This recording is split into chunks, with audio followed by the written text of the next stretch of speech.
friends, it's Miss Quast here with another Earth Day story for you, and this one is called Compost Stew.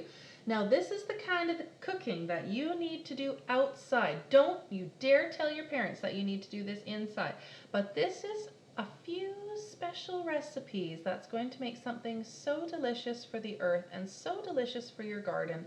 And if you don't have a compost, it's a perfect time to start one now, and by this time next year, you'll have your own compost stew. Compost Stew, an A to Z recipe for the earth by Mary McKenna Seidels, illustrated by Ashley Wolf. And what I love about these pictures, if you look really closely, these pictures aren't actually drawn, they're a collage. And a collage is when you take pieces of paper and scraps or fabric and you cut them out and you create the pictures that way. So there's recycled paper, there's newspaper, there's all sorts of different scraps and different textures. It's quite gorgeous. Compost stew. Environmental chefs, here's a recipe for you to fix from scratch to mix a batch of compost stew. And you can see that her apron is made from newspaper. And you can see she's got her pitchfork and her chef's cap, but she's outside, not at the stove. Ingredients: apple cores, bananas bruised, coffee grounds with filters used. So after your parents make their coffee, you can take the filters and the grounds and add them to your compost stew. The compost loves that. Dirt clods crumbled, eggshells crushed, fruit pulp left behind, all mushed. So all of these things, the eggshells are great. Bits of, see, look at, you can see the clods of dirt. That means a big bunch of dirt together. Grass clippings, hair snippings, and an insect or two. I didn't realize you could put hair snippings in there. I usually, when I take the hair off my brush, I just throw it into the breeze so the birds can use it for their nests. But you can put it in your compost.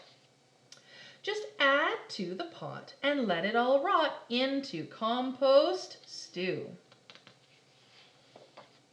Save jack-o'-lanterns, kitchen scraps, laundry lint from dryer traps. And the cool thing about this story is it's going through all the seasons. Now we can see this is autumn. So those old, rotten, stinky jack-o'-lanterns you can put in there. Mulch removed from garden beds, nutshells, oatmeal, paper shreds. So if you shred paper very finely, it can go into the compost. Quarry dust, rye bread crust, and seaweed strands, a few. That would be pretty stinky. Now we can't get seaweed strands because we're not close to the ocean, but if you lived on the island or by Vancouver on the coast, you could definitely add just a few. Just add to the pot and let it all rot into compost stew. Take tea bags plucked from long hot swimmings. I would take those metal staples off before I added that to my compost stew. Underbrush prunings, vegetable trimmings. Wiggly worms with compost cravings, Christmas tree needles, yellow pine shavings. So look at, we're continuing through the seasons and now we're in winter. So you can even take those needles from your Christmas tree. And zinnia heads from flower beds whose blooming days are through. Just add to the pot and let it all rot into compost stew. And zinnias are the most beautiful bright flowers from a summer garden, or sometimes they even flower late into the fall. Moisten, toss lightly, cover, let brew.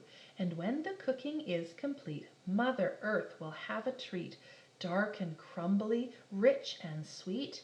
Now open the pot, and what have you got? Now keep in mind, boys and girls, that this compost stew is not for you, it's for Mother Earth. So what's going to be in here after we put some water in and let it sit over winter? Compost stew. And look at all of those scraps and all of those ingredients have broken down and rotted over time. And now they make the most beautiful soil. And look, the gardeners have loaded up a wheelbarrow and they're putting that fresh soil back into the garden, and the plants love it. They're going to have a gorgeous garden this year. And at the very back, there's a special note for chefs. Out of pumpkins low on flies, get creative, improvise. You can always substitute any veggie, plant, or fruit. But please recycle these instead. They won't break down, so not a shred of metal, plastic, packing foam, or chemicals found in the home. What's more, no meat or dairy, please. No bones or gravy, fish or cheese, for these will cause an awful smell, attracting animals as well. Earthy, yes. Meaty, no. Synthetic, stop. Natural, go. So spice it up, but be judicious. Keep it wholesome and nutritious. Mother Earth will say, delicious compost stew. So nothing plastic, nothing man-made, and no meats and cheeses because it gets really smelly and it will bring the animals. Can you think of some ingredients to add to a compost stew? I hope you do. Happy composting!